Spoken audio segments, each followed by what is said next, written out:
আসসালামু আলাইকুম রহমতুল্লাহি অবরকাতুহু। সম্মানিত দর্শক, বাংলাদেশের রাজনীতি এখন অনেকটা আপা কেন্দ্রিক হয়ে গেছেন। আপা আসবেন, আপা আসবেন না। আপা টুস করে ঢুকে পড়বেন কিংবা আপা টুস করে ঢুকে পড়বেন না। আপাকে ধরে আনা হবে, ফাঁসিতে লটকানো হবে, অথবা আপার একটি কেশাগ্রে স্পর্শ করার ক্ষমতা হবে না। আপাকে নিয়ে ভারত রাজনীতি করছে।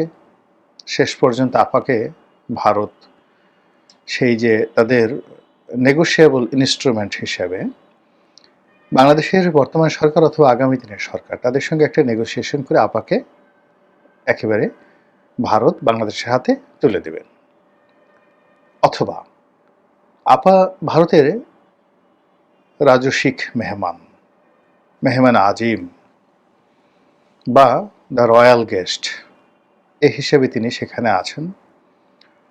তার ইজ্জত, ভারতের ইজ্জত, তার সম্মান, তার আব্রু, তার সুখ এবং স্বাচ্ছন্দ্য, এটি ভারত রাষ্ট্রের যে স্বাধীনতা এবং সার্বভৌমত্ব এটির প্রতীক। শেখ হাসিনার সম্মান রক্ষা করা, মর্যাদা রক্ষা করা এবং শেখ হাসিনার সঙ্গে ভারতের যে বন্ধুত্ব, সেই বন্ধুত্বটির মূল্য প্রদান করা ভারতের জন্য অত্যন্ত গুরুত্বপূর্ণ এবং ভারত এই কাজটি করবে, এই ধরনের ন্যারেটিভ আবার আওয়ামী লীগের লোকজন বলার চেষ্টা করছেন। তো এই বিষয়গুলি নিয়ে আলোচনা করব। তার আগে আপনারা নিঃসন্দেহে বুঝে গেছেন আপাকে।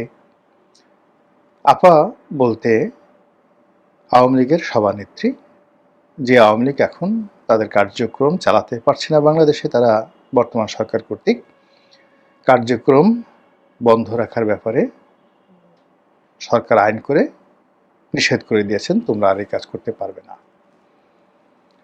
আর এই আওয়ামী লীগের যে ছাত্র সংগঠন ছাত্রলীগ, তাদেরকে তো একেবারে নিষিদ্ধ করে দেওয়া হয়েছে, ব্যান্ড।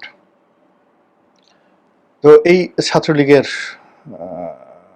বা আওয়ামী লীগের যারা বেশিরভাগ নেতাকর্মী, তারা শেখ হাসিনাকে আপা হিসেবে ডাকেন বা সম্বোধন করেন।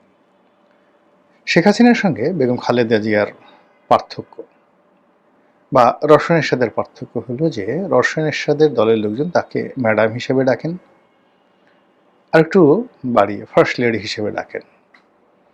বেগম জিয়াকে ম্যাডাম হিসেবে সম্বোধন করেন এবং অনেকে স্যার ডাকেন। তারেক রহমান সাহেবকে অনেকে স্যার ডাকেন এখন। এটা হলো বাস্তবতা। অন্যদিকে আওয়ামী লীগের একেবারে সেই তৃণমূলের গ্রামের যে চৌকিদার আওয়ামী লীগ করে, সেও শেখ হাসিনাকে আপা ডাকেন। আর ওবায়দুল কাদের সাহেব তিনিও আপা ডাকেন। আর নরেন্দ্র মোদী সাহেব তিনিও তাকে আপা বা বহিন, বহিনজি বলে ডাকেন। এই জন্য আপা বলতে আসলে বাংলাদেশের রাজনীতিতে শেখ হাসিনাকে বোঝানো হয়। তো এই যে গত বছর 24শে আগস্টের পর, মানে 24শে আগস্ট না, গত বছর মানে 2024 সনের আগস্ট মাসের 5 তারিখের পর শেখ হাসিনাকে নিয়ে নানা রকম ট্রল করা হচ্ছে। আবার আওয়ামী লীগের যারা লোকজন রয়েছেন তারা শেখ হাসিনাকে সামনে রেখে নানা রকম ভয়, ভীতি, আতঙ্ক তাদের প্রতিপক্ষকে দেখাচ্ছেন। আর এই অর্থে শেখ হাসিনা তিনি নিজেও কিন্তু একেবারে চুপচাপ বসে নেই।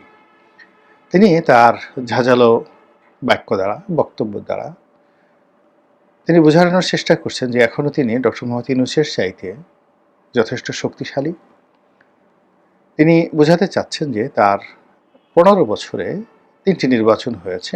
এই 3টি নির্বাচনে যে যাই বলুক না কেন, কিন্তু দেশ তিনি মাশাআল্লাহ ভালো চালিয়েছেন। নির্বাচন অবৈধ হয়েছে, রাতের ভোট হয়েছে, বিনা প্রতিদ্বন্দ্বিতার ভোট হয়েছে, হাঙ্কি পাঙ্কি হয়েছে, ইত্যাদি নানা রকম। কিন্তু বাস্তবতা হলো যে শেখ হাসিনা এবং তার লোকজন মনে করেন যে দেশে তারা যে শাসন প্রতিষ্ঠা করেছেন, আইনের শাসন, মানুষের জানমালের নিরাপত্তা, মানুষের ব্যবসা বাণিজ্য করার স্বাধীনতা এবং মানুষের যে অর্থনৈতিক জীবনের যে গতিশীলতা, মানুষের মনে সোশ্যাল সিকিউরিটি, রাষ্ট্রের প্রতি বিশ্বাস, আস্থা এবং যারা প্রশাসন যন্ত্রে রয়েছেন তাদের সবাইকে সাধারণ জনগণ যেভাবে সমীহ করা দরকার, ভয় পাওয়া দরকার, ইজ্জত করা দরকার, ঠিক সেইভাবেই তারা ইজ্জত করত। এখন যেভাবে রাষ্ট্রের যে কোনো লোকেরই এখন সাহস বেড়ে গেছে, তারা কে আইজি, কে সেনাপ্রধান, কে সেক্রেটারি, কে উপদেষ্টা, কে প্রধান উপদেষ্টা, এটা কোনো বিষয় নয়। তারা যে কোনো মানুষের বিরুদ্ধে মব করতে পারে, যে কোনো মানুষকে গালাগাল করতে পারে, যে কোনো মানুষকে বেইজ্জতি করতে পারে। এটি একেবারে যাকে বলা হয় যে আপাত দৃষ্টিতে মনে হবে যেন মগের মুল্লুক বা মবের মুল্লুক, কিন্তু একটি রাষ্ট্র ব্যবস্থার জন্য এটা ভয়াবহ অর্শনের সংকেত। রাষ্ট্রের কিছু কিছু বিষয় থাকে যে বিষয়গুলোতে মর্যাদা রাখতে হয়, সম্ভ্রম রাখতে হয় এবং মানসম্মান রেখে কথা বলতে হয়। তো শেখ হাসিনা যারা লোকজন মনে করেন যে এই রাষ্ট্রের যে জায়গাগুলো রয়েছে সম্মানের, ভয়ের, মর্যাদা দেওয়ার, ঠিক সেই জায়গাতে তার দল আওয়ামী লীগ এবং শেখ হাসিনা এবং আওয়ামী লীগের সরকার সুন্দর একটি দায়িত্ব পালন করেছেন এবং জনগণ এখন বুক থাপড়িয়ে, বুক চাপড়িয়ে হাহাকার করছে, এ আমরা কি করলাম, হে আল্লাহ, এ আমরা কি করলাম, যে লাউ সে কদু তো এখন আর হচ্ছে না, আমরা কাকে তাড়িয়ে আমরা সেই রত্ন ফেলে ছাই খেলাম, আমরা সেই যাকে বলা হয় পোলাও কুরমা, কালিয়া কুপ্তা বাদ দিয়ে পচা কুমড়া নিয়ে এখন আমরা খাচ্ছি, পচা কুমড়া মাথায় নিয়ে নাচছি, এ কি করলাম, এটা আওয়ামী লীগের লোকজন মনে করেন। তো কাজেই তারা স্বপ্ন দেখেন, এই আমরা আসলাম, আসবো, আজ আসবো, কাল আসবো। যারাই আওয়ামী লীগের লোকজন তাদের বক্তব্য হলো খুব দ্রুত আমরা চলে আসছি। কোথা থেকে? ভারত থেকে, ইংল্যান্ড থেকে, আমেরিকা থেকে। এবং এখানে শেখ পরিবার যারা লোকজন আছেন তারা সবাই, সেটা বাহাউদ্দিন আসিম বলেন, জাহাঙ্গীর কবির নানক বলেন, অন্যান্য যারা আছেন তারা সবাই, অ্যাজ ওয়েল অ্যাজ জনাব সজীব ওয়াজেদ জয়, সাইমা ওয়াজেদ পুতুল, শেখ হাসিনার নিজে, শেখ রেহানা, এবং অবস্থা দৃষ্টি মনে হচ্ছে যে শেখ রেহানার পরিবার আগামীতে যদি আওয়ামী লীগ ক্ষমতায় আসেন বা আওয়ামী লীগ যদি একটা ভালো অবস্থায় পৌঁছে যায়, তাহলে টিউলিপ সিদ্দিকের সম্ভবত ব্রিটিশের যে ব্রিটেনের যে রাজনীতি, এটা বাদ দিয়ে বাংলাদেশের রাজনীতি করবেন, ববি করবেন, তারপর রূপন্তী করবেন, মানে শেখ রেহানার পরিবারে করবে, শেখ হাসিনার পরিবারে করবে। এখন এইরকম তাদের ভিতরে একটা আত্মবিশ্বাস জেগে গেছে যে মানুষ এখন কায়মনোবাক্যে আওয়ামী লীগে চাচ্ছে। এই গেল তাদের কথা। আমি কিন্তু এই সকল কোনো কথা আমার ব্যক্তিগত অভিমত না, আমি শুধু বর্ণনা করছি, বিশ্লেষণ করছি। অন্যদিকে যারা আওয়ামী লীগের বিরুদ্ধ পক্ষ, তারা সবাই বিশ্বাস করে যে এই বাংলাদেশে আওয়ামী লীগের নাম নেওয়ার মতো কোনো মানুষ এখন আর নেই। একটা ভাইব তোলার চেষ্টা করা হচ্ছে, কিন্তু মনে প্রাণে আওয়ামী লীগকে সবাই ঘৃণা করে।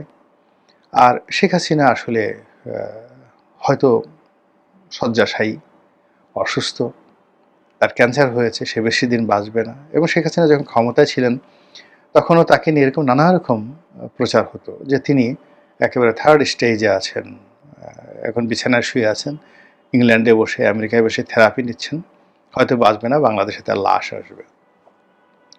তো এই ব্যর্থতা, মানে আন্দোলনকারী যারা আছেন তারা কোনো কিছু না পেলে, এরকম শেখ হাসিনার ক্যান্সার হয়েছে, তিনি মরে গেছেন, মরে যাবেন, তিনি আর আসবেন না, এরকম বহু ঘটনা আমরা ওনার ইংল্যান্ড সফর, ফিনল্যান্ড সফর, ওনার ক্ষমতাকালীন সময়ে যখন আমেরিকা সফরে গেছেন, আমরা এরকম গল্পগুজব বানিয়ে মনের আনন্দে বগল বাজিয়েছি।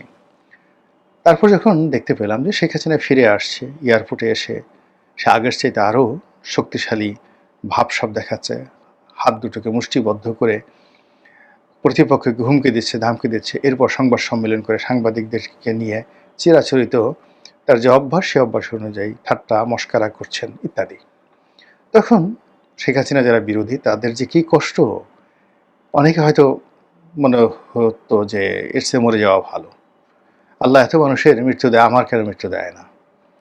তারপরে অনেকে হয়তো আত্মহত্যা করতে চাইতো, কিন্তু গলায় দড়ি দিয়ে মরা, বিষ খাওয়ায় খুব কঠিন একটা বিষয়। সহজে মানে আত্মহত্যা করা কিন্তু খুব সাহসের একটা বিষয়, যেন তেন মানুষ কিন্তু আত্মহত্যা করতে পারে না। আপনি চিন্তা করেন তো যে ২০ তলা একটা বিল্ডিং থেকে লাফ দিবেন, এই কথা মনে করে আপনি ২০ তলার উপরে উঠেন এবং নিচের দিকে তাকান, দেখবেন বেশিরভাগ ক্ষেত্রে আপনি সেন্সলেস হয়ে পড়ে গেছেন। অথবা একটা গাছের মানে উপরে উঠে আপনি লাফ দিবেন, আপনি গাছে উঠতে পারবেন না ভয়ের চোটে, হাত পা থর থর করে কাঁপবে। আপনি বন জঙ্গলে মনে করেন যে সাপ আপনাকে একটা কামড় দিলে আপনি মরে যাবেন। তো একটা সাপ যদি আপনার সামনে এনে ছেড়ে দেওয়া হয়, আপনি কাপড় খুলে দৌড় দিবেন, ওরে বাবা গো, ওরে মা গো, আমি বাঁচতে চাই।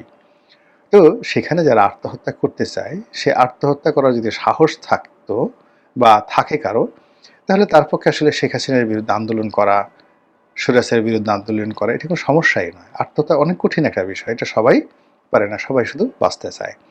তো সেই অর্থে যারা শেখ হাসিনার বিরুদ্ধে আন্দোলন করতে ব্যর্থ হয়েছিল, তাদের অনেকের আত্মহত্যার স্বাদ জেগেছিল, কিন্তু তাদের সাধ্য হয়নি। তো এই অবস্থায় শেখ হাসিনার পতন হলো।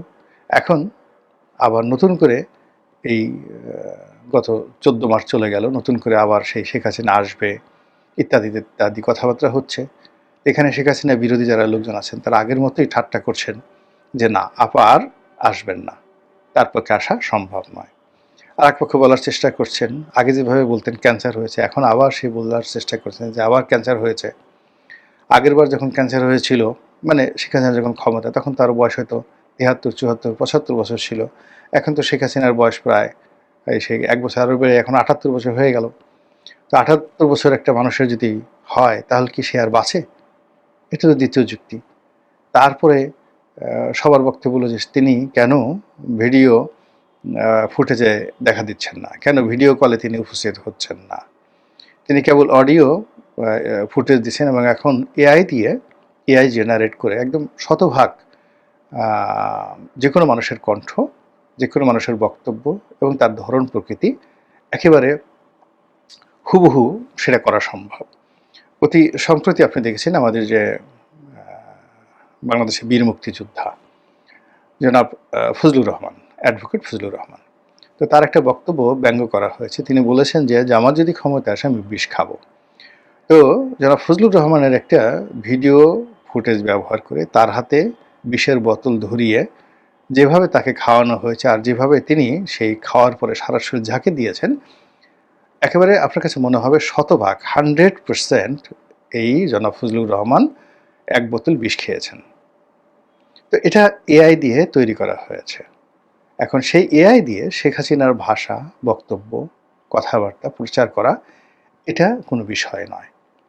এবং এটার উপর একটা আশা করে, ভরসা করে শেখ হাসিনা যারা বিরোধী তারা বলার চেষ্টা করছেন যে শেখ হাসিনা যে সকল অডিও বার্তাগুলো আসছে এগুলো মূলত শতভাগ এআই জেনারেটেড। কাজেই আপা আর কখনো আসবেন না। তো এই যে আপা আসবেন না আর আপা আসবেন, এটা নিয়ে যে বাহাস চলছে, সেই বাহাস বাংলাদেশের রাজনীতিতে কি পরিণতি ডেকে নিয়ে আসে সেটাই দেখার বিষয়। মহান আল্লাহ আমাদের সবাইকে হেদায়েত দান করুন এবং হেফাজত করুন। আসসালামু আলাইকুম ওয়া রাহমাতুল্লাহি ওয়া বারাকাতুহু।